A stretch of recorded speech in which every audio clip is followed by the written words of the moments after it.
All right. Hi, everybody. We're going to give it just a few minutes to let folks trickle in, and then I'll go ahead and get started with our intro and then pass it off to Sean. And once again, we're talking about solar and battery backup tonight, in case you're in the wrong webinar this evening. Welcome, everybody. Just want to let you know that I enjoy questions the whole way along. You see I'm putting on like Mr. Rogers style. I'm putting on my official presentation shirt, and I'm ready for this. Let's do this, have some fun, get some questions answered.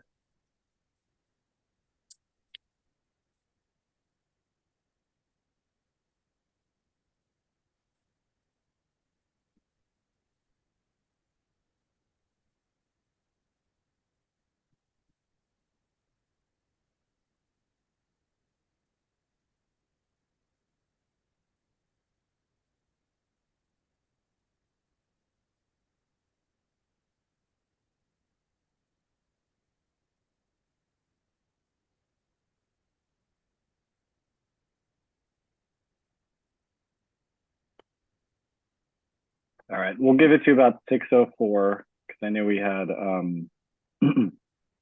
bunch of people registered, and there's usually a little bit of drop off, but let's see if we can get it up a little bit more before we get started. Is this a Frank Lloyd Wright building in Marin County?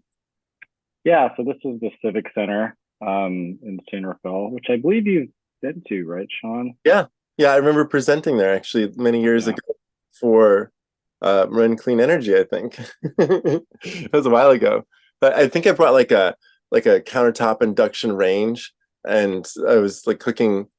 I remember You made cooking quesadillas. I remember that. the quesadillas. You remember that? Yeah, yeah. All right. And I think that right around then is when Rachel Kuykendall was like, this would be good for us to start setting up a lending library of these. And because at the time I was just giving them away to people as like Christmas gifts or stocking stuffers. If $50. It's on the expensive side for a stocking stuffer, but it's something I could hand away a few of for Christmas. Um, anyway, yeah, I'm from Wisconsin, and so my best friend's dad was a Frank Lloyd Wright professor. Like that was his specialty at UW Milwaukee, because Frank Lloyd Wright's Taliesin is in Wisconsin. Hmm. So anyway, I like that building. Yeah, it's a cool building. This picture is from right outside of the cafeteria, and they have a little patio out there. Mm. All right, well, it's 6:04, so welcome everybody. I'm going to do a quick introduction and pass it off to Sean, who's going to be talking about solar and battery storage today. So once again, welcome. This is our Green Home Improvement series. This is the second in our series where we're talking about solar and battery. The remaining ones I'm going to get into later, but we have more topics on Thursday and then the following week on Tuesday and Thursday evening.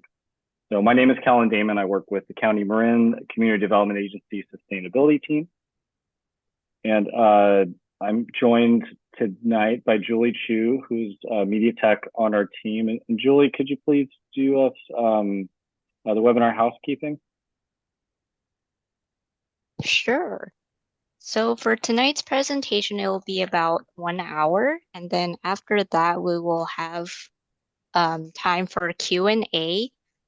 Please enter your questions into the Q&A box, and you can also upvote on questions from other attendees to let us know what questions you're interested in. So all participants' mics and cameras will be off for the duration of the presentation. You can use the chat box for any comments that you have. Live captioning is available. Just click on the CC icon and you can enable captions. And as a reminder, this presentation is being recorded, and we will have the recording and slides available for you at a later time, and we will post them on our website. Awesome. Thanks so much, Julie. Okay, so this is a little bit about the sustainability team. We are housed in the Community Development Agency with the County Marin, which has planning, building and safety, and environmental health services. You can follow us on all the social media platforms. We also have a newsletter that we only send out quarterly. That's just a good way to keep informed of when we're doing events, but also updates to rebate programs that you might be able to take advantage of. So that's a really good resource there. And we promise not to send out too many emails. We only do it every couple months. The next webinar in our series is going to be on heat pump space heaters on Thursday. And if you haven't signed up for that yet, or some of the other topics we have coming up, you can do that on our calendar on our website. And I just want to give a real brief, I'm going to breeze through these slides because, Sean's got a lot of great stuff to talk about, and I want to give him plenty of time. But I just want to plug energy efficiency, and I'm sure Sean's going to mention that as well. But kind of one of the key messages we like to give out to people is, especially if you're just getting started on home improvements and energy efficiency, sustainability projects, it really pays to start with the low-hanging fruit first. So by low-hanging fruit, I mean like LED light bulbs, power strips, faucet aerators, things that are really inexpensive or sometimes free through some programs that you can get. And then from there, moving into your building shell, insulation, air sealing in your attic, walls and crawl space. And that can make a big difference in the summers and winters, when it gets hot and cold, and save energy that way through your HVAC system. And then once you're done with that, we encourage you to, go hog wild, look into the heat pumps, solar, battery, windows, electric vehicles, etc. And here's just a little bit on programs that can help you get started. The Rising Sun Center for Opportunity Green House Call program is a really great place to start. They send out free kits in the mail. Each kit contains LED light bulbs, faucet aerators, some of the stuff I just talked about. That is available to every Bay Area resident, whether you rent or own, you're in an apartment or a single family house, doesn't matter. And by the way, I'll be sending out links to all these, so don't worry about writing them down. The next program I want to talk about really briefly is Home Energy Score. It's really a great way to get started, especially if you just moved into your house or maybe you're ready to start making some energy efficiency improvements and you don't know where to start. Because the way the program works is they have an assessor come out and they take all the specs of your home and they give you a report that says how efficient your house is compared to other similar sized homes and what you can do to start making improvements. So that's a really great program there. And there's a $200 rebate from BayREN for everybody in the Bay Area. BayREN has a energy efficiency rebate program as well that also covers electrification measures like heat pump water heaters and heat pump space heaters. Again, I'll be sending out more of this information. This is all just to, put this on everyone's radar. And then, if you're looking to take advantage of your solar once you installed it, or maybe you already installed it and you're looking into storage tonight, and you want to start taking advantage of that solar energy that you're producing, there is a lot of rebate money out there for electrification projects. And electrification is changing your gas appliances to efficient electric options. Tech Clean California is a statewide program. BayREN that I already mentioned is the Bay Area-wide program. And Marin County, we have our own program called Electrify Marin, which is available to Marin residents. And then it can be tricky. I did want to include this slide because it can be tricky, accessing some of these rebates and, taking advantage of them and finding contractors that participate in these programs. So these are some really great resources: Home Intel, Quick Carbon. The Switches On is more of a contractor directory. But these two in particular, Home Intel and Quick Carbon, are concierge services that can kind of help you get started. And if you live in Marin, you can always call our office. We help folks with these projects all the time. And I did want to include some stuff on the IRA and incentives for solar, since that's why folks are here. I pulled this directly from the Rewiring America website, just to give you an idea of the tax code sections, 25D, which is where you would basically, apply your solar project to next year's taxes.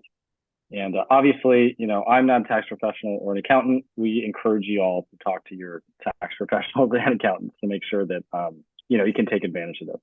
And we also have Lauren Wan, who's going to be talking about Bay Area SunShares. This is a great group buy solar program with vetted contractors that operates in the Bay Area. They do a campaign every fall. So Lauren's going to be talking about that after Sean's presentation. And that's it. I made it real quick because Sean's got a lot to cover. So without further ado, Sean Armstrong, please take it away. Really happy to have Sean here. He's a great source of knowledge, and we're just excited that he's here to be sharing his wisdom with us. So Sean, go ahead and grab the screen when you're ready. Okay, do you see what I see? Yes. All right, thank you so much, Kellen. Hey, everybody. So I do encourage you to put questions into the Q&A as we go. I'd be more than happy to pause and answer a question that's relevant to what's going on. So just briefly, I'm a farm boy. Wisconsin happens to be one of the centers of renewable energy.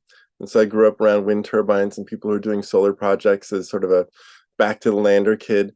And then I came to Humboldt State University, which continued a really deep education in how to do variable renewable energy. So I started in about 1995 with solar panels and wind turbines and batteries. And in 1999, I lived off grid at this demonstration house at Humboldt State for a whole year. With like pedal power TV and blenders and the rest of it. So I've for quite a long time I've been like wiring and helping people put up solar panels and thinking about this. So I was a high school science teacher briefly, a few years. I'm also on the side, still interested in supporting sustainable farming, but spent about 6 years working to create an affordable housing company that exists today. It's called Danco Communities, but for a while I was working for Pacific West Communities, which morphed into Danco Communities. Anyway, and then since 2011, I've been a consultant. And I'm not an installer now, but I have a lot of good information, hopefully tonight, that can answer many of your questions. So first, I want to show you this gorgeous example of an off-grid, 100% solar-powered house. It's on the water. It can go about 100 miles a day across the Pacific or the Atlantic, this silent 120, the silent 120. So this is a solar and batteries yacht. Everything is, heat pumps for the hot tub that you see there, heat pumps for the space heating and cooling system, and a gorgeous like induction galley, nice big kitchens because the table is like 16 people can be in the table. You can see that it has partnered with VRCO. They say next year they're going to have this little helicopter-like airplane, a lot of like special brains in it to keep it so that you can have a fairly low elevation flight into the fancy port. But right now they have this submarine here that pops out the side, and you can go down and like sort of do the snorkeling thing without getting wet from U-Boat Works. So I just want to say like, hey, this is very aspirational, and it is out there for sale, like just completely off-grid, 100% solar powered, gets you 100 miles a day across the ocean. That, by the way, is 1/3 as fast as what you do if you were using a gas-powered boat, but it is 3 times as fast as sailing. So this would be faster for Greta Thunberg to get from from Scandinavia over to New York. Remember, she did a sailboat version and it took like 9 weeks or something. She could do it in 3 weeks on this boat. And if you had a gas boat, you could do it about 1 week. Okay, so I'm just going to go straight into this solar question. How much does it cost? People who are in Marin County have some of the highest cost per kilowatt solar installation in the United States. It's the nature of the beast. I don't think I'm surprising you by saying construction costs are high in the Bay Area. So what is it that you want to do with your solar? Kellen was mentioning that efficiency is something to invest in, and I think this is always a good idea to consider. Could you do some cost-effective efficiency measures to lower the cost of your solar, right? Because then you can generate less.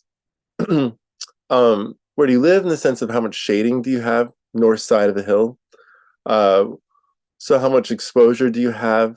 How much shading trees around it? Just the trees. It can make a very complex roof up there that raises costs. And then this question of like the size and the home energy management system and the batteries. There's just a lot of variables. So right now we have had solar payback within about 8 years. That's what the CPUC is saying that this NEM 3.0 rating is going to do, is have like an 8 to 9 year payback. We'll see.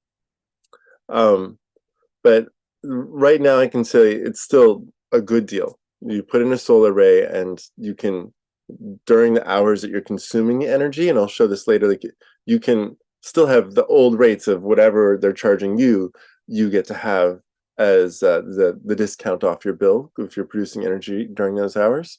So it can be a good deal. We'll get into that more.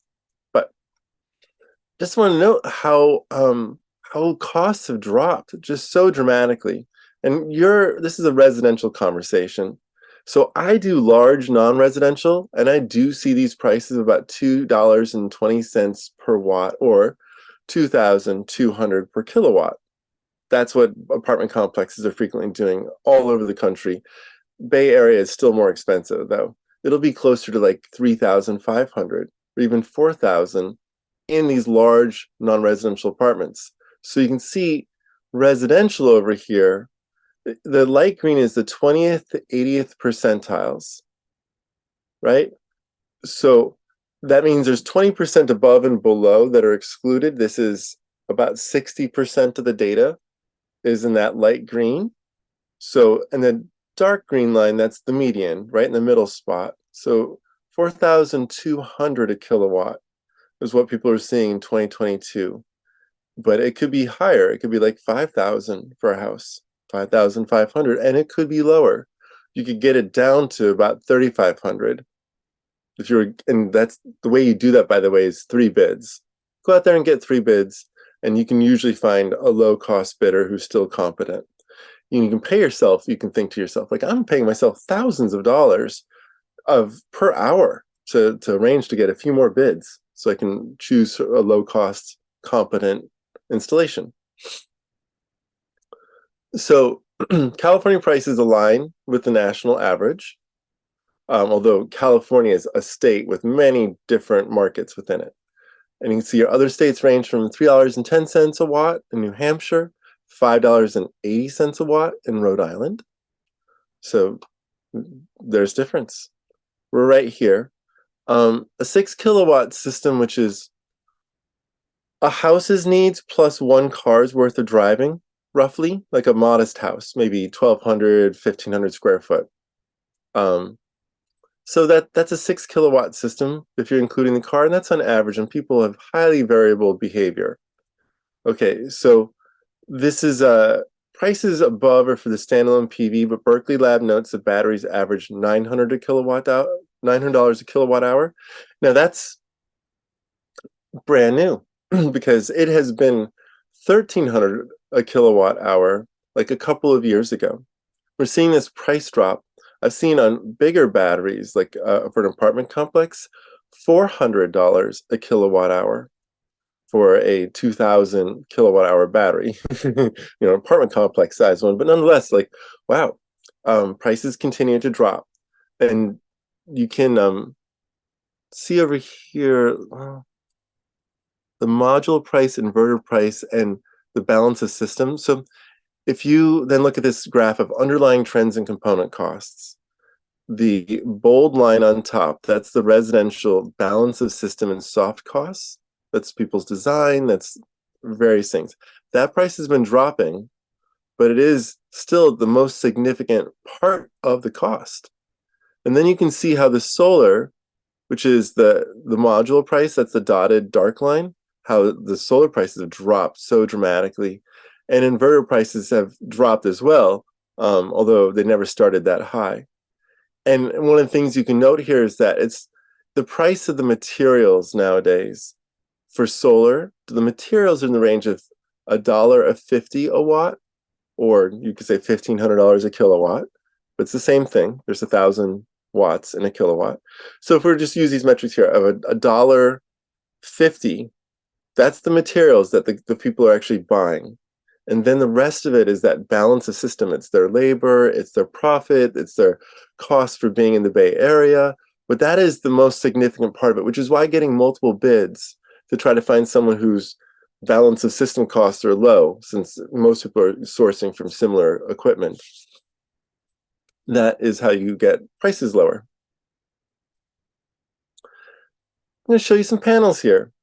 So on the left-hand side, the SunPower Maxion, this is currently the most efficient panel for sale. There's panels that are being advertised like soon we'll have 25%. We could get up to 30% or even 33%, probably before the physics don't go higher. But you know, technology, don't don't challenge the technology gods. They're always tricking us with amazing new innovations. So here we are at 23%. This is new as of this year. And that means that 23% of the sunshine is converted into electricity. If you look at the energy that the sunshine has, 23% of it got grabbed. And then you're going to find other panels, Q cells, REC, LG, that are in the 20.8%, 21.2%. Now, to understand, these take up an amount of space. See these dimensions? They're like 1.6 inches thick. Ignore that. For the 72.4 inches times 40.6, I'm just working on that to make sure I could confirm this. This means that 1 kilowatt of solar panels up on the roof is going to take about 50 to 55 square feet. Just so you know, as you're like trying to think, I want 6 kilowatts for my house, 4 kilowatts for the residence itself, but 2 kilowatts so it takes care of all 12,000 miles a year of driving. 6 kilowatts. And you say, how much space is that going to take up? Sean is telling me that's about 55 square feet. 6 times 55, okay, 330 square feet up on the roof of panels. That's what I'm going to need of space. And you can go up on the roof and be like, oh, that's not that much. Oh, my roof is kind of a real hot mess of trees that's shading it and lots of broken up pitches. They're going to be hard to get the panels on. And anyway, but if the panels, that's about 55 square feet per kilowatt. Could be lower. It can be as low as about 46.5 for these 23%, but it's not important. Just call it 55 so you have a reasonable number for almost any panel that gets thrown at you. And these are just more. It's Solaria, Panasonic, Trina, Canadian Solar, Jinko Solar. There are a lot of companies that make solar panels, and I'm just trying to show you a reasonably representative sample of good brands. I'm not vouching for any of them as the be all and all. It's just like these are brands that are sold often into the market that I see. SunPower, I'll probably give them credit, as they are the most efficient, and they continue to always be the most efficient solar panels for sale.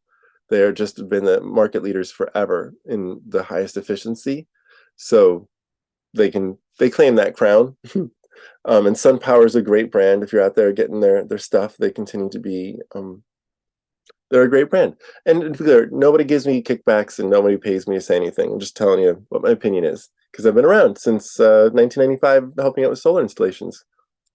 So I got some thoughts. Oh, Maxion. Just a little bit deeper dive, the 23% efficient ones. So they've got integrated microinverters. I'm going to talk about in a little bit. But it just basically means they have a small box on the bottom of the panel that takes the DC electricity that the panels make and inverts it into AC electricity and sends it through small AC wires, as opposed to sending it through much thicker DC wires. It is one of the strategies for delivering electricity into the grid. There's, I'll show you optimizers and etc. in a second. But here we go. This is, they claim to have the leading durability. Least degradation rate at the industry. These are claims, but just like this is what they say, of just 0.25% per year. So they're saying after 40 years of operation, they'd have 88.3% of the warranted power still there. That's really impressive. And it's also true. Panels that we were using at that demonstration house I mentioned that were built in 1981 still had only 10% loss. What was that, like 25 years later? And these are panels that had been damaged, been thrown off of trucks and things to see what would happen if they were up in space getting beaten up.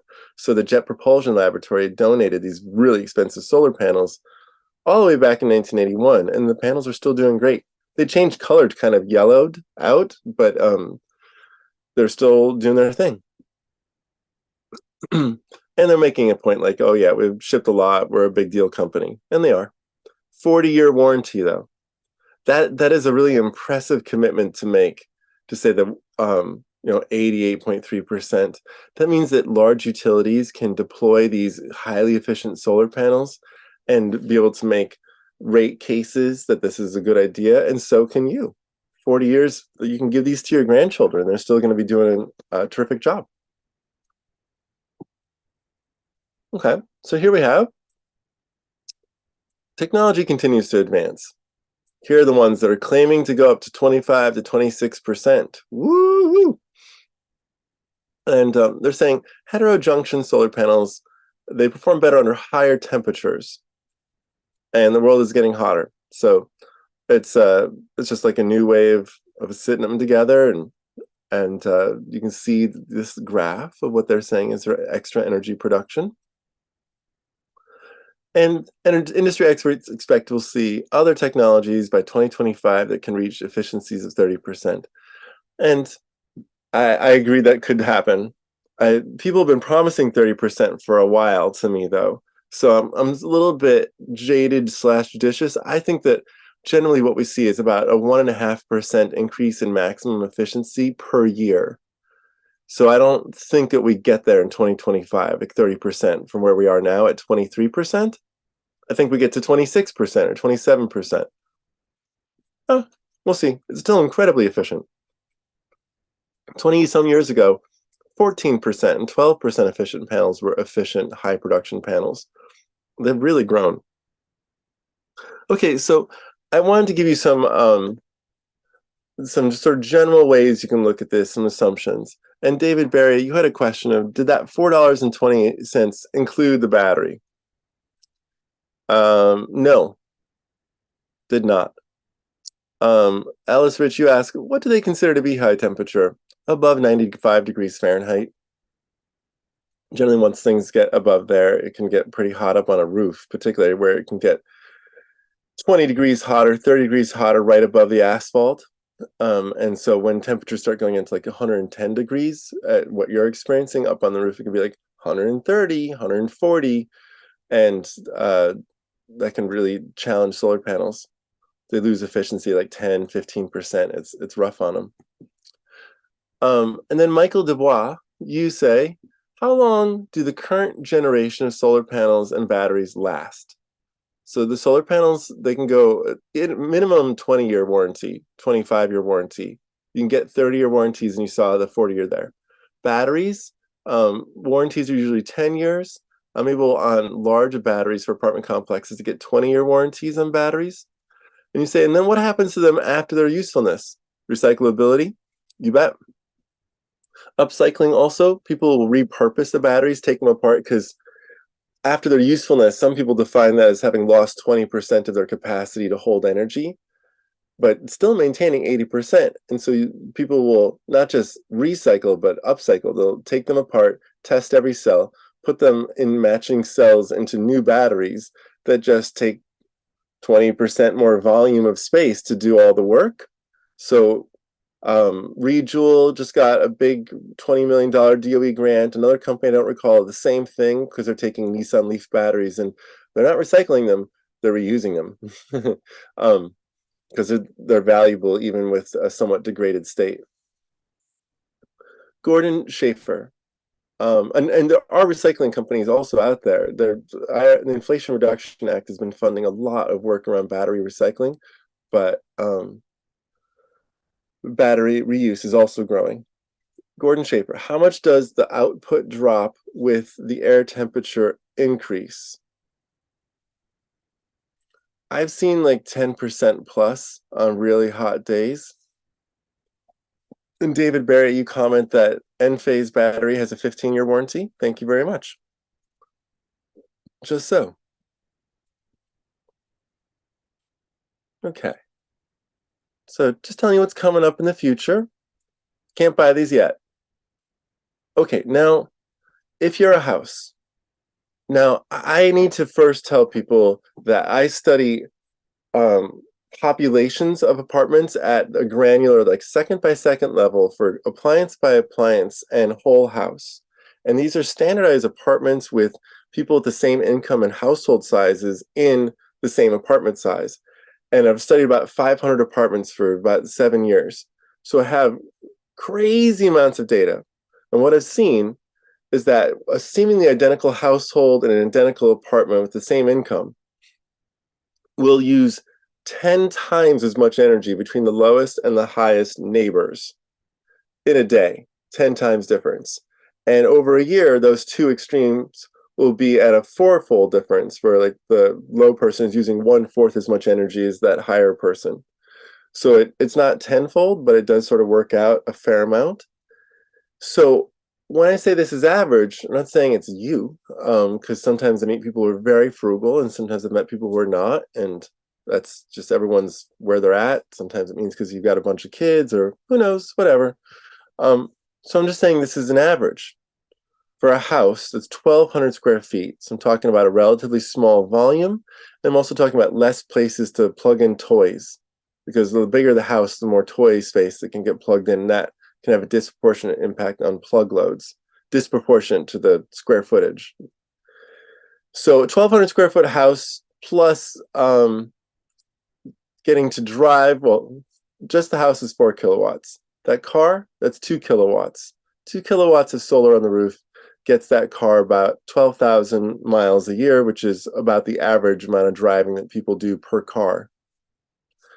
So 6 kilowatts, you want to take care of the car. Here's a 2,000 square foot house, and it's got an 8 kilowatt system. And that would be the house, and you want to add another 2 kilowatts. And this is just, it's got more surface area. It's keeping heating and cooling bigger spaces. It has more people in it. People use things more. Just get on the list. It's just gonna have a bigger solar array. But this is average, and you don't have to be average.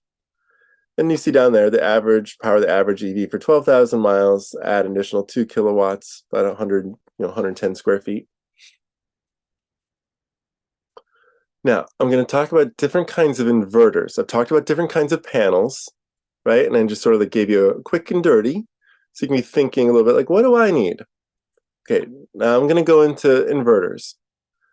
How do you get the electricity from battery kind of electricity, DC electricity? That's what panels make, DC, direct current it means. And direct current means the electrons physically move down a wire.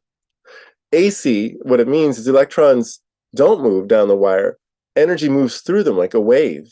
Just like when you see out in the ocean waves coming, there's energy that's being compressed and moved through the water, but the particles of water actually don't move very much. It's not like a river of current running down, because DC is like water. It's all actual electrons moving through a wire. AC, the electrons don't move. It's just a pulse of energy moves through them. So here, you have to take that DC electricity one way or another, someplace that gets turned into AC electricity for use in your house and in the grid. So here you have string inverters. This is kind of the old school, original way that it was done, where a panel that's lost 50% of it's like shaded 50%, means that every other panel is also cut by its power production.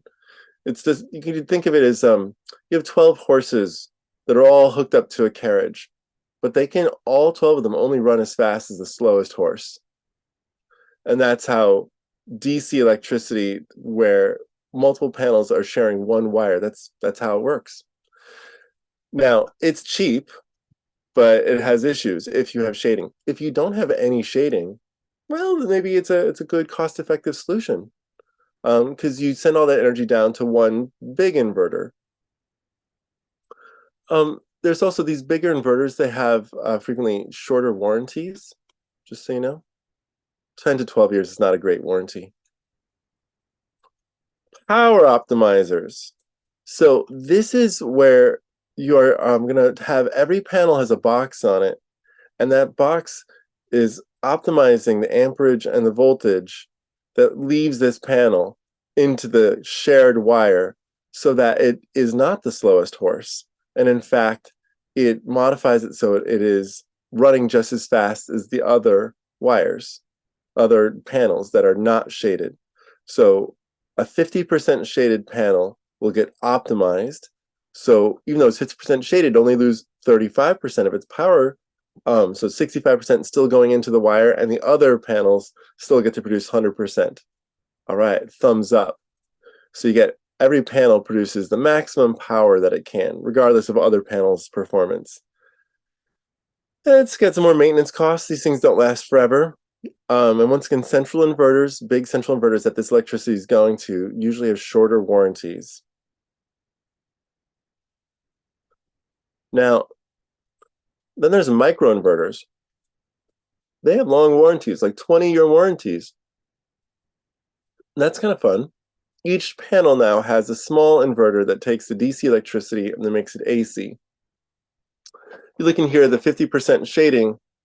It does cut the 50%, cuts the power by 50% that comes out of the panel, but it still turns it into AC electricity that plays nice with all the other panels that are producing electricity at 100%. So the trade-off is you get these microinverters that have longer warranties. And if one of them breaks, it doesn't take down the entire system the way that a central inverter will shut everything off all at once, as opposed to one of these breaking. And they have like Wi-Fi connectivity. So usually if you put these up on your roof, you'll have a monthly report on every panel, how it's producing. And you're like, oh, that one's getting lichens growing all over it. I really need to scrape that off. Or have someone else do it if it's a high-pitched roof. I'm talking about myself here, a very high-pitched roof.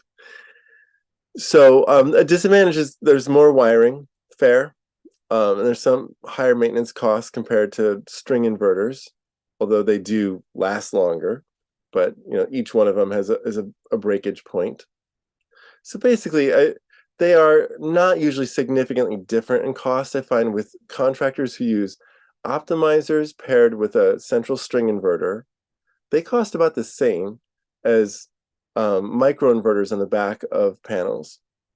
It's really, and it's kind of up to each contractor which one they would prefer to use, and that's how it is. Go out and get your 3 bids or more, and that will be a more important determiner. They might say, like, oh, I like to use DC optimizers and a string inverter, and you're like, okay, if you're significantly less expensive, then that's okay. So Lisa De Gennaro, you ask, what about roof tiles like Tesla shingles versus solar panels? Oh, Tesla's been promising all their fantastic shingles forever, just like a whole bunch of companies before them, and it's never caught on. And I'm not sure if it ever will, because people have been playing around with this idea for at least 2 decades that I've seen. I think the issue is that it's easy to take a panel off. It's kind of hard to take your roof off if you have shingles that are solar panels. And it ends up making it hard to maintain and over time. It's very much a luxury product. And they're not mass manufactured, so they're not cheap per kilowatt. They're just not. And Tesla, I don't know, a couple of years ago, they stopped even selling them unless you also bought their batteries. And that started to become a very expensive proposition. If people have a lot of money, more power to them. But it was not low cost. So things that are extra expensive luxury products just don't sell as well as stuff that's priced for most people. Right? That makes sense. So that's why solar shingles are not and likely are never going to be a low cost option that's widely available. Now, Jean, Severing House, you ask about dirt, dust on the panels near a road. Oh my God. We put in this gorgeous zero net energy development. Everything is like, we've got international awards. Oh, what a project. And it's right next to a farm field. And the farm field is just setting up these huge plumes of red dust, and then covered all the blue panels so they look like they're pink panels. And we were freaking out, going, oh my God, what's happened? We never knew how much energy they were producing. It's so complicated because weather is different every year anyway. And so the project wasn't performing as well as it's supposed to. It turned out it was a problem with the heat pumps, not with the solar. But anyway, they went up and cleaned them. They spent like thousands of dollars hosing these panels down. And we discovered that it made a 6% difference in their productivity because the dust was also cooling the panels. So it was reducing the amount of sunshine coming through, but not so much as you might think. And it also had a benefit. So there was a countervailing force that made it so that it was relatively modest decrease. What I learned from that is that it's not worth it to clean panels regularly. Should be done irregularly. If it looks like there's a real problem, and if you can't get them perfectly clean, don't freak out. It'll be just fine. It'll be a very small decrease in their performance.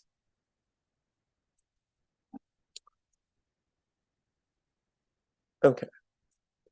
Pardon me here. There. Solar array sizing. So this is about how to hook it up into your house. And earlier there was discussion of how there's rebates for service upgrades. Service upgrades don't cost less than $2,500, but they go up to $18,000. They don't take less than 3 months to get done, but they can take as long as a year to 2 to perform. And PG&E, SoCal Edison, no, PG&E, San Diego Gas and Electric, they hired us to interview like every electrician that is in the state. We got about 10% of them. About 100 customers who'd had service upgrades. We got like 55 of them. But we interviewed these people who'd gotten service upgrades, and we found that more than half of the service upgrades took longer than expected and cost more than they expected, and people reported very emotionally stressful experiences with the prices running out of control more than half the time. And I say that to say, I want to show you how to not trigger a service upgrade. Service upgrade is a new, thicker copper line from the street.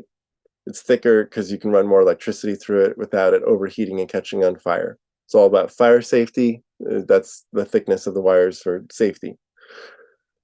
So every house pretty much in California has 100 amps that's delivered to it at a minimum. Some have more, but it's been code since 1962, and most houses have upgraded to at least 100 amps. The rule is that you can only do 20% for solar. So 20 amps worth of solar up on the roof. But then there's a second rule that you're supposed to discount that 20% by down to 80%. So instead of 20 amps, you have 16 amps of solar that plug into a 20 amp circuit breaker. This is all about the strategy of plugging your solar into your circuit breaker, which is the normal way of doing it. I'm going to show you an alternative shortly, but this is the normal way. And so all that is to equal about 3.8 kilowatts AC. Now keep in mind, AC means after it's been inverted, which usually has an inefficiency of about 10% to 15%. But we call it 10%. So you have roughly 4.2 kilowatts DC up on the roof. And that's your threshold, 4 kilowatts. Just call it 4. And I showed before that 4 kilowatts, that's enough for a house.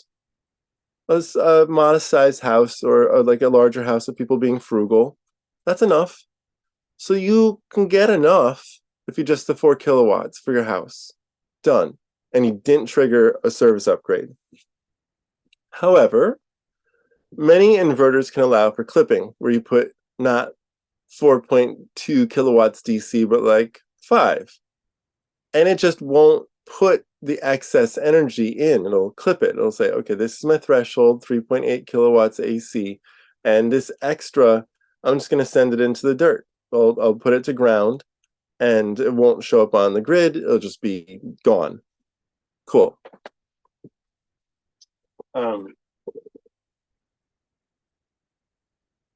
Sorry, my cat wants in here. Howling at the door. Okay, and then there's an advanced inverters like Solar Edge that says, oh, we can do you better than say 5 kilowatts. You could put up 6 kilowatts on the roof, and it will clip anything that goes over 3.8 kilowatts AC. But this can allow you to get a lot more energy in the spring and the fall when your array is not fully being charged because there's less sunshine. And the clipping inverter you put more solar up and it's making that energy at that time, and it's really just during the peak of the summer that it's clipping a fair amount. But overall, it can add up. So you can get more solar out of your roof with a clipping inverter that's cost effective and such. It's not as good as other strategies. I'll show you. They have this energy hub that's worth mentioning. So they can with this strategy, they can allow 200% DC oversizing, so 9.6 kilowatts, all the way up. And put in a 10 kilowatt battery. So they're trying to dump excess electricity into the battery as opposed to into the ground, and still hooking you up to a 100 amp panel. And they've got the smart EV charger, so they can also dump excess electricity into the EV if the battery's full. So the energy hub inverter is supposed to have a brain and to try to best use all of the solar possible. Solar Edge is, like their name, they're like, we're trying to get the very edge of what can be done with a 100 amp service. I just want to show you a nice example of a house. This was the first passive house retrofit, but granted, they took it down to the studs, so it's quite a retrofit, and they added a second story, but we got hired to do it. It was down in Los Angeles, cool project, and the fellow, Xavier Goucher, he was on the passive house board, and he started living in Los Angeles because he made a bunch of money over in Germany, and passive house is a big thing there. So the they couldn't fit enough onto the roof to make it in the real world offset. But once they did high value insulation, tight building envelope, high performance windows, strategic shading, then their 2,000 square foot home was completely off grid or completely offset with a 4 kilowatt array. I showed you before how like 4 kilowatts is definitely a good number for a 1,200 square foot house, but they went all in, and so their house went from can't be zero net energy to can be zero net energy with 4 kilowatts, which is, meant that they could just keep that 100 amp service. And I see a question. So Lowry Mott, you say, are you saying that a smart EV charger has storage capacity?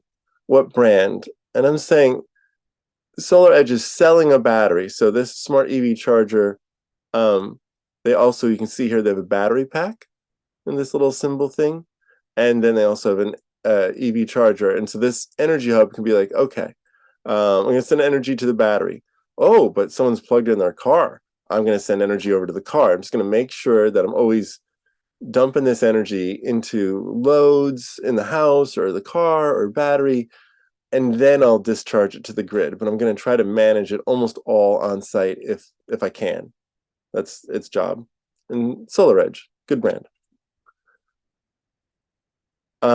Here's just another cute example. Brinley's carbon neutral innovation renovation in Holderness, New Hampshire. So they wanted to do the right thing. They did a big retrofit. You can see how they tore off the siding, they insulated, they changed the footprint of the house a little bit. And they put in R52 walls, an R72 roof. This is New Hampshire, so it gets cold. So this is a good design strategy, but it is pretty significant. R40, R25 basement and walls, good on them. And they put in a ground source heat pump, and with a 7.5 kilowatt array, they got it all done. Looks good. I'm going to point out Span. It's got an energy management system that's pretty exceptional, being able to turn things off and keep you on a 100 amp service, but plug up to 400 amps of stuff into it. Even with 400 amps of stuff, you'll likely never go past 100 amps of coincident consumption, like the things are all turned on. But if you did, the Span can turn off something that you wanted turned off, like, oh, turn off the car charger for 30 minutes because everything else is on. It can do that for you, and you can choose what things to optionally turn off to just make sure that you don't go past 100 amps. And so you can integrate rooftop solar and battery and storage and EV charging. Genius out of Canada does the same thing. So these are two competitors, Spans in San Diego. Same idea, shuts things off. It's has a whole big brain in it, manages and monitors your solar, your wind, your battery, your EV charger. So kind of like what the Solar Edge was doing, but this is managing a battery, managing various systems. these don't come with batteries. They're not coming with solar. They're not part of that integrated. They're just a standalone central panel replacement that does accommodate anyone's solar, not brand specific.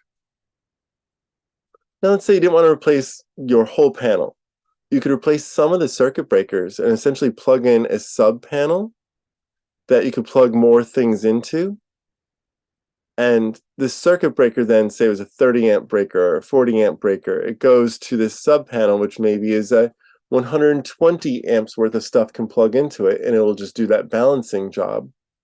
So Eaton, Savant, two products that are able to manage and allow you to see what's going on and avoid peaks, that you can turn things off. Now, I love this one. I think I should have put the slide further up before the smart meters here. This is how you can connect solar into your circuit breaker panel, which these are circuit breaker panels, this gray thing here. Usually you plug your solar into your circuit breaker panel. And as I mentioned before, you're limited to essentially 16% of the whole panel. 20 amps hypothetically, but actually 16 after you have to do your 80% multiplier for safety. This allows you to put not 16% of the 100 amps, or for that matter, 200 amps. It's always a 16% rule in the circuit breaker panel. This allows 63%, and you connect it right at the meter. You own this gray box behind the meter, and you own this connector here, and you can plug solar meter quick specs. You can up to 12 kilowatts of solar, so you're not limited to 4 kilowatts up to 6 kilowatts, or even if you put in like a whole battery and everything, 9 kilowatts. You can just 12 kilowatts, plug it straight into where the meter attaches, and that is code compliant, safe, UL listed, etc. So safe and easier on installers. No wiring or tools. Connects in minutes, super easy, just clips right in. And you can also plug in fast EV chargers, same way. So if you want to do like a DC fast charger, instead of having to take over space in your panel, you can plug your DC fast charger into the connector. That's nice. The connector has this smart module to help utilities take advantage of the connector, because DER stands for a distributed energy resource, which is what utilities are always looking for. So this Connect DER, distributed energy resource, it also can do some grid work for it. Utilities can see the solar generation without installing a second meter, offers the energy up. And hypothetically, you could probably have it being controlled, that fast EV charger option I was mentioning. Now, energy storage. Let's just see, how are we doing on time, by the way? 6:54. Ooh, I should hustle a little bit here. Okay, you should put storage in because you can see how solar is during the course of the day. Many days of the year, we're getting pretty close to using up what the grid needs for a few hours of the day at least. Doing a great job. March through May is always the deepest troughs. There is still plenty of room in the grid most days for more solar. But some days now we're getting pretty close to the bottom in the springtime, which is great for a few hours. But putting in some storage is helpful. So here's, it says baseline load on the left. You see how solar is dipping in, and it'd be nice to do some storage and deployment. Like use some of the energy in the morning to fill up a battery, and then spend some of that battery energy in the evening to smooth out the grid. Certainly the grid operators would like us to do that, although they're not installing nearly as much battery compared to their solar as home folks are. Home folks have always been installing, compared to like proportional to their solar, they've installed more battery than the utilities have. So I continue to think that the utilities are more of a problem than a solution compared to home folks who are being much more responsible with storing their energy. Anyway, that's my little political analysis of who's putting in battery versus solar. I like this battery. It's cool. It's called Yada. The battery sits on the panels. That can solve a lot of fire issues. And they're small batteries, and they're sort of like 1 kilowatt hour each. Easy to to just add, oh, I need, 33 kilowatt hours of storage. Great, I'll get 33 of these things. And they sort of make sense in the way that microinverters do as well, where maybe if one goes sour, it isn't the whole battery bank. They're built to withstand extreme temperatures, -5 Fahrenheit to 150. So they're good for outside in most climates. But here's some bigger ones. These are DC batteries, meaning that the electricity would come down from the solar panels as DC electricity through optimizers and a string inverter. But first, optimizers are dumped straight into these DC batteries. Here are AC batteries, where they might get electricity as AC and then invert it into DC, store it as DC, and then invert it back out as AC. Depends. Like I said, it depends upon the inverter mix and whether or not the electricity is coming off the grid as AC, off the roof is AC, and then has to be dealt with to put it back into a battery. So that's why different installers can have opinions of what is the system they want to support. And batteries are very software dependent these days. So installers are very specific about what software they're willing to support, because there's going to be an update maybe once every year or two to the battery that the installer is kind of on the hook to do for you through their warranty process or through a maintenance contract that you have with them. So you should just be aware that they don't want to support all the batteries because it's turning them into software programmers. And a lot of them are people who like to work with their hands as opposed to working on computers for hours trying to figure out what the upgrade is supposed to be doing compared to what is happening. Software upgrades are a hassle. I just want to note the round trip efficiency. This is important to see that there is a variety of energy losses that you see by putting energy into a battery. So depends upon the product, how much energy. So this is like 98% round trip efficiency means 2% of the energy was lost as it went in and back out. But say like this battery here over on the AC side, the Panasonic, that's an 89% round trip. Sonnen, that's 90%. Sonnen here, 86%. So they're losing like 11, 10, 14% of the energy. That matters because you're paying fair amount of money for the battery. So figuring out what the round trip efficiency is something to pay attention to when you're getting bids and such.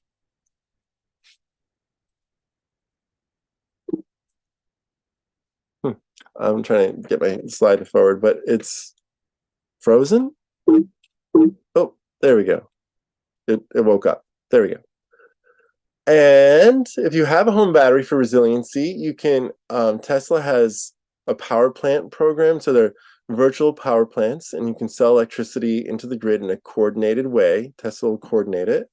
And you get paid a bunch of money, $2 per kilowatt hour. You're buying electricity from PG&E for 35 cents to 60 cents a kilowatt hour. So if you sell it back into the grid at the right time, they pay you very well. So this, virtual power plant. I'm going to show you how vehicles can also do this for you. You want to know, why is Enphase not my battery slide? I think I have a different slide about Enphase that's coming up in a second. Yeah, Enphase is a really prominent brand of microinverters, and they've also been in the battery category too. Anonymous asks, if one is doing a first-time installation of panels and batteries on an older 2,100 square foot home with the original 100 amp main panel and an EV in the near future, is there a minimum panel upgrade rating? 125 amps? Do most people go to 200? Yeah, electricians make a lot of money off of upgrading panels, and they usually try to give you 200 amps or 400 amps. And they say they're doing you a favor, but they collect thousands of dollars for this favor that they do you. So you don't need to. You can stay on 100 amps. There's a lot of strategies like those span panels I showed you, or the Genius panels, or the connector. All those things I'm showing you because those are ways to not trigger service upgrades. And you all go on to say, any reason to have a panel upgrade done separately by an electrical contractor? Or does it make sense to find a solar installer that is capable of handling panel replacement? Each contractor charges you for rolling up to the site, and for all of the hassle of getting a successful bid, because they put in a bunch of bids they don't get. So if you have one person, ideally you have them doing both tasks and giving you a bit of a bargain, because they're not having to sell their work into multiple people. That's how it should go, but that is once again why you get competitive bids. And yeah, I would try to bid both things to the solar contractor, but I would say that you tell them you just want a 100 amp. You don't want a service upgrade. And that's the whole, use these slides and say, I would like you to instead connect with a connector or with a solar edge inverter, and it's like, oh, okay, sure, that's weird, but you're like, yeah, that's what I want. I don't want a service upgrade. It's going to take forever. It's going to cost a bunch of money. Rosa Chen, you ask, for the Yada batteries, can they be retrofitted fairly easily into an existing PV system? I don't know. I've never done it. I've only seen them going into new systems. So I think so. It looks pretty simple. Like they're just wired from the panels DC straight in. So it has to be like no microinverter. It goes into the Yada, and that Yada battery is then DC delivering electricity into those wires down to a string inverter, a central string inverter. That's how that system would work. Your existing solar array might have microinverters behind it that wouldn't play nice, but so it depends. But yeah, you could. I think that you could, from what I understand of the system. Worth trying if you're really into it. Okay, so just pointing out how powerful these virtual power plants have been. I'm going to say, don't get a generator. I'm going to just go fast through this. Like these things, you have to, the size and location, you can get smaller locations. Like it takes less space to put in batteries than generators. They take more space. The generators can cost more money, but it depends on how big of a battery you're putting in. And you can run your battery for that virtual power plant, but you can't run generators that way. Definitely less maintenance on batteries. Generators take a ton of maintenance. They're really noisy. If you have a generator going when there's a power outage, people think you're kind of obnoxious because it's so dang loud, whereas batteries make no noise. And this picture on the right, this generator, we had a power outage up here, and the fire, so restaurant wanted electricity to keep on going. They lit not only their building on fire, but the fire caught underneath all the buildings that were these old historic buildings in their basements that were a shared like crawl space basement underneath all these buildings. And so 1/4 of our old town on the plaza got burnt and got shut down for 6 months. And one of the businesses closed forever. And it's just like, ugh, all because someone ran a generator during a power outage. That stuff doesn't happen with Tesla Powerwall batteries and LG Chem batteries. Can you put a battery in a 4-foot crawl space? Some batteries, like small ones, they need to have space around them. But yeah, you could do that if it was not like a Tesla Powerwall. They're too big, but other batteries are configured. If I was to show you, yeah, like this Simplify, that's a smaller square battery. You just have to look for some square batteries, get it in there.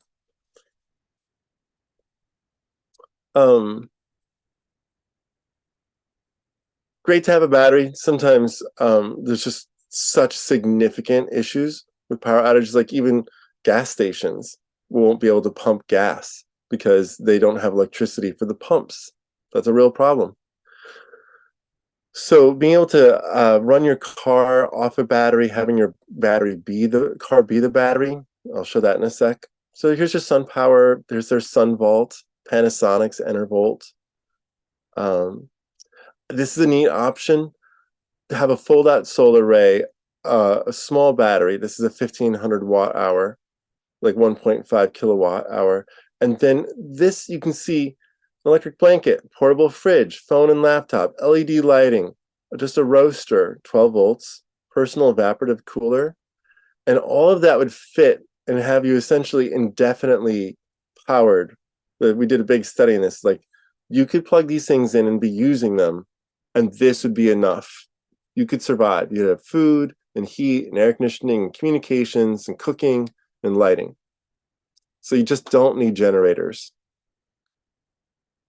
I'm just showing you some products. They're all very similar, like these small batteries that come with fold-out solar arrays, Jackery, Bluetti, Anchor Power. Now, onto the battery. The battery in your EV, like a Tesla Powerwall, that's 13 kilowatt hours. This F-150 Lightning that's powering this house, this person's chainsaw, this has 130 kilowatt hours, 10 times as much. Oh, 131. So this battery, if you got 80% power because you drove home, you commuted, etc., then the power is out.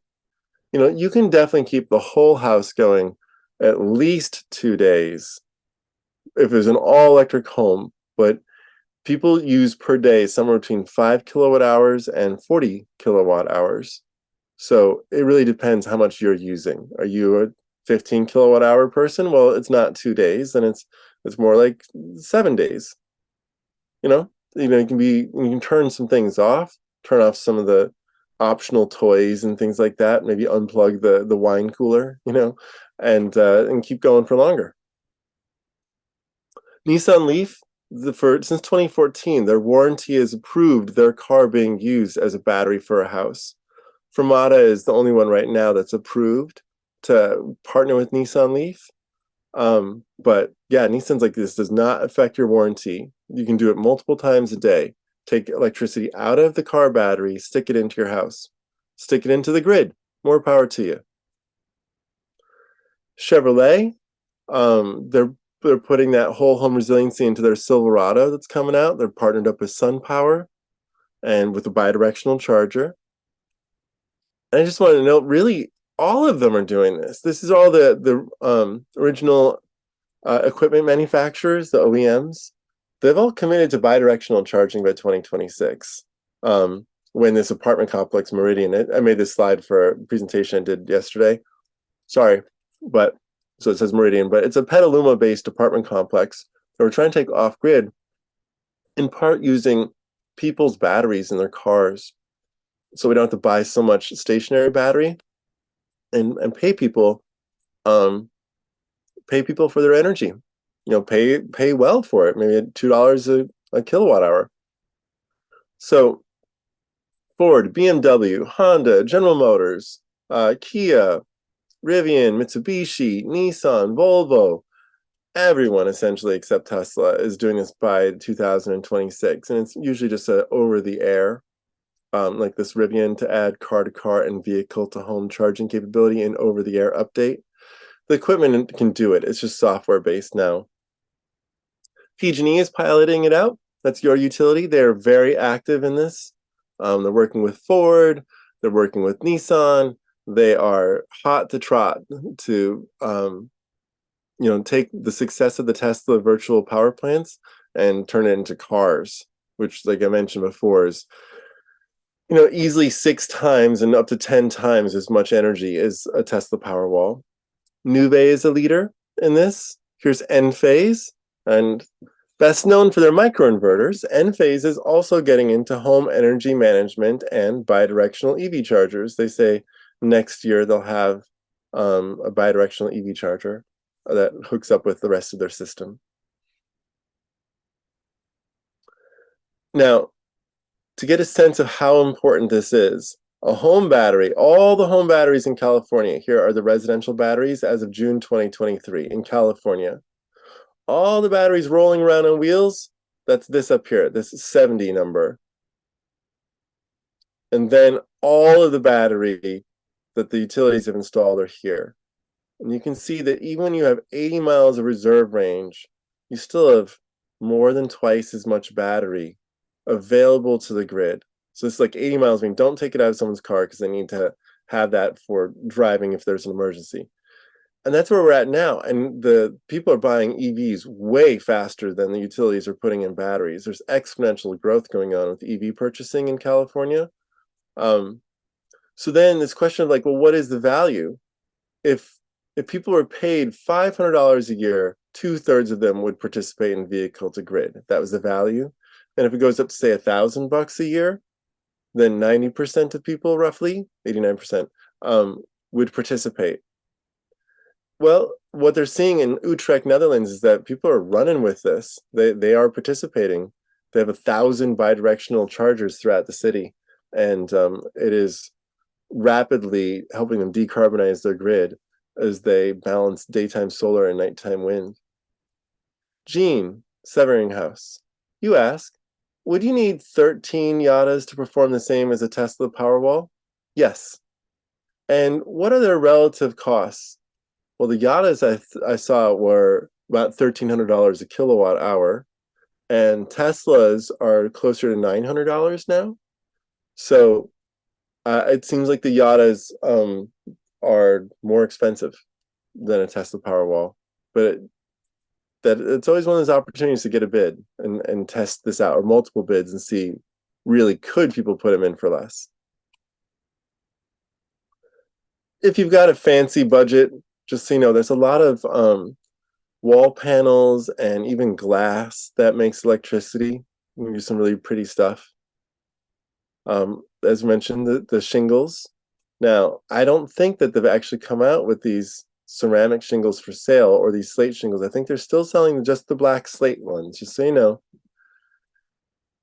Solar windows, solar canopies. Onyx is a really big vendor out there. They're in like gorgeous museums and airports and things all over the world. But Solar Roof Luma also makes solar roofs. You know, flexible solar panels on the walls here. This beautiful solar curtain wall, colorful.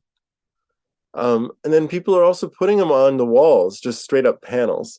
So this is under construction right now, a 15-story zero net energy building, 100% all electric, being offset just by the panels on the building on the west, south, and east walls, as well as a canopy up there on the roof where you can see there's a rooftop garden. Yeah, development stalled temporarily, but off they went, summer of 2023. It's going up.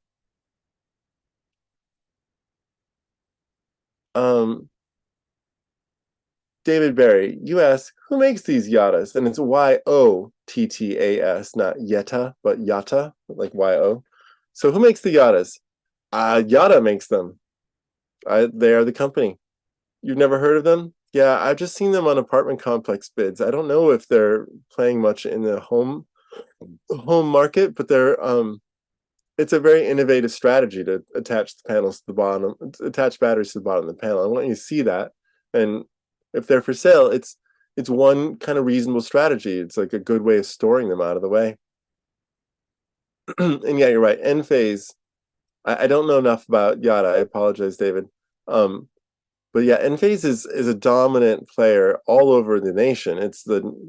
Their microinverters are kind of the go-to standard for probably half of the construction in the United States. Enphase is a very dominant player in microinverters. Mitrex. So this is kind of amazing. What they do is, this is an aluminum siding company. See, this is aluminum siding, right? And then they put solar panels directly on them, high performance, like 22.5% efficiency panels. I showed you earlier, 23% is the best you can get. They're essentially putting the best panels they can, and then they're doing colored glass over it, so that this black wall up here, those are solar panels. But this wood looking, this is painted on the glass to look like wood. It's not wood. Those are solar panels. Or this crazy stuff here, you know, where they're doing bending and swooping stuff. Light colored produces less electricity because so much of the color is bounced. But darker colors like the reds and blues and such, those are pretty good. Just so you know, so you can do this for fancy houses, commercial buildings, the rest of it. They're active here in California. I have them on projects. Or this is a different example. Over in the South Bronx, it's really cool, I think 17-story tall and stair-stepped. So they put solar panels on the walls, and they could stand below them and clean them on these sort of rooftop gardens and such. So it was a very thoughtfully done project, like 2014. So very impressive early vertical PV walls. You ask, Russell Zink, is there a firewall between wind and solar energy sources? No, it's just that wind is essentially offshore wind or onshore wind, and solar can be either on roofs or it can be at the grid scale. So they're not the same. They don't happen at the same time either. Wind is mostly in the evening and night, not always, but there's a, it's a very dominant like evening nighttime thing, and solar is obviously during the day. Anonymous, you say, regarding upgrading a 100 amp panel or not. If we currently have a gas furnace, a gas water heater, a gas dryer, and given solar plans, we want to go all electric, wouldn't we have to upgrade? Absolutely not. It's a whole other presentation I give, but I've given them a bunch of times. If you look Redwood Energy, go on YouTube, like YouTube, type in Redwood Energy, Sean Armstrong, you can see me presenting on how to avoid a service upgrade as you electrify all those loads. And I showed you the span panel, and I showed you some of those load balancing sub panels. There's also a whole class of energy efficient appliances that are electric that won't trigger a service upgrade, power efficient. Okay, and you go on to say, wouldn't we have to upgrade the main panel, even with the 2 workarounds mentioned in your presentation earlier? So there's other workarounds. And if we do need to perform a load calc for the main panel, are you saying that for part of our demands, for example, the EV hookup, we could bypass the electrical panel? I am saying that. The connector does that. And on our website is a downloadable spreadsheet called the Watt Diet Calculator. And on YouTube, once again, you can find presentations as I walk you through the Watt Diet Calculator, or Tom Cabot, who created the Excel spreadsheet that's a downloadable on our website for free. He has some great presentations as well, Tom Cabot. So, yeah, Tom Cabot's going to be presenting. That's Kellen Damon says, we're holding another webinar next Tuesday on strategies for avoiding panel upgrades. Tom Cabot will be presenting. You are in the hands of the master on that topic. So attend that, anonymous attendee. It'll be very useful for what you're talking about. Okay. Just showing some more, innovative places to put solar. Like, put it outside over some nice shade structure, put it out in a field, put it on a roof. Bifacial, I was just showing how it doesn't have the sticky white stuff on the back, so therefore light comes through it and can bounce back in. That's what I'm showing you there. Can make dappled light. It can be pleasant. You can stick solar all over the place. You should not feel restricted. Be creative. Wherever the sun is shining, put those panels. I love these houseboats, sort of to bring it back to the yacht in the beginning. These are just floating along, going down canals in Berlin, rivers. There's a couple of them here in the United States. They're just gorgeous. This one's it's collecting its rainwater too. So it's a floating mansion. You can just go off the water grid, sewer grid, electrical grid. That's pretty nice. But here's just some silent, like little boats. The company is Silent Yachts. Silent 120. This is their Silent Speed 28. So fast electric speedboats. And that is my entire presentation. Just sort of bringing it back to where we began with fun, solar powered. Just note this is a solar powered electric speedboat. It's not just an electric speedboat, but in the Silent Yacht thread there, making their own energy. All right, so we answered a whole bunch of good questions, and thank you very much. I'm glad you guys enjoyed it. Do you want to return to anything? Is there anything you're looking for? I'll just sort of go backwards, and you can be stimulated by things that might have popped up in your mind. Well, Sean, let's let Lauren give a pitch for sun shares, right, and then that might, while she's doing that, that might spark some questions that folks can put in the chat and we can answer. I took more time than I should have. We're almost 20 minutes past the 7 o'clock mark because we did all the questions already. So let's go to Lauren. Yeah, so we had questions reserved for the end, but you answered them during, which I think was fine. Definitely worked well with this presentation, I thought. But yeah, if folks still have questions, feel free to put them in. And yeah, Lauren, go ahead and tell us about sun shares. Awesome. I'll share my screen really quickly. Thank you, Kellen. Also, awesome presentation, Sean. I love the piece on EV bi-directional charging. My team has been really excited about that, and that kind of technology is really new, and we're starting to see that soon. So I really enjoyed that piece. It's the future. Thank you. Definitely, and it's coming soon. I'll just start off with an intro. Hi everyone, my name is Lauren Wan. I'm the Climate Programs Coordinator at the Business Council on Climate Change, also known as BC3. I'm super excited to tell you about the SunChair's program. This is something that's available for people who are interested in going solar or battery storage. And I'll talk a little bit about how you can take advantage of our clean energy options. So Bay Area SunChairs is a solar and storage discount program. So what I do at BC3 is pool the buying power of all 9 Bay Area counties to negotiate reduced prices for a limited time campaign every fall. So the goal of this program is to make clean energy a bit more accessible and affordable, but also, increase energy adoption, clean energy adoption, and make the Bay Area more sustainable and resilient as a whole. So all residents of the Bay Area's 9 counties are eligible to participate in our program. And then our discount season is actually open now until November 15th. So there's about a week to sign up for the discount left. Like I said earlier, all residents of the Bay Area are eligible to participate in our program. So this includes these 9 counties. So if you live in any of these counties, you're eligible for the SunChair's discount. And then some of the installers in our program might be able to provide service outside of these areas. And the best way to find out is just to sign up and talk to an installer. A little background on Bay Area SunChairs. So it's been a program of the Bay Area since 2012. It actually first started as Solarize, and then it moved to the city of San Jose.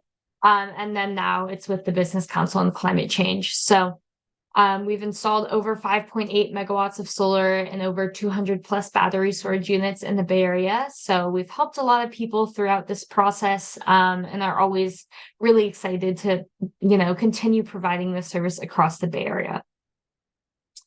A little background on the Business Council on Climate Change. So SunChairs is a program of BC3. BC3 is a membership-driven nonprofit originally founded by the city and county of San Francisco, and we're dedicated to tackling climate change issues. So we do this through a Learn, Act, and Solve framework, which helps the Bay Area to collectively accelerate meaningful climate action. And then SunChairs is actually one of the many programs that we run. So I'll go over how the SunChairs program works pretty quickly, and also what the program might be able to offer you. So with SunChairs, you have a few different options. We have installers that do offer rooftop solar installations. So with solar on your home, you can generate clean energy, offset the cost of your current electricity bill. Installers also offer the option to install both solar panels and home battery storage. So this gets you all the benefits of solar, plus the reassurance that you have, power stored in case of an outage. And then finally, if you have solar panels already, you also have the option to add a battery unit to your existing system, so a retrofit. So this means you can, now store the energy you've been producing, keep the lights on when the power's out. So why should you go solar with SunChairs? There's a few things that set SunChairs apart from other options out there. So with SunChairs, you can work with high quality solar installers. At BC3, we do the research of finding a quality installer that we trust. So this year we selected 2 providers through a rigorous pre-vetting RFP process. And we've made sure that they're there not to pressure you or rush you, but they're committed to helping you make the best decision for yourself. And then as part of our evaluation process, we also negotiate significant discounts on quality solar and storage offerings from our solar installers off their regular pricing. And then this helps, Bay Area residents claim some extra savings on their solar and battery storage systems. Prices are also turnkey, meaning that they reflect the whole cost of getting solar, from equipment to labor and permitting. And then finally, with SunChairs, you have the opportunity to receive and compare different proposals. So this way you can get to know your options. You feel like you can make a good decision. This comes with no commitment necessary. So you can go through the process of getting a custom proposal, a solar system designed for your home with no obligation to install. So there's no kind of penalty if you don't end up signing a contract. So in order to claim the discount, you would sign up on our website by filling out a quick form. And then in that form, you can choose which installers you want to receive proposals from.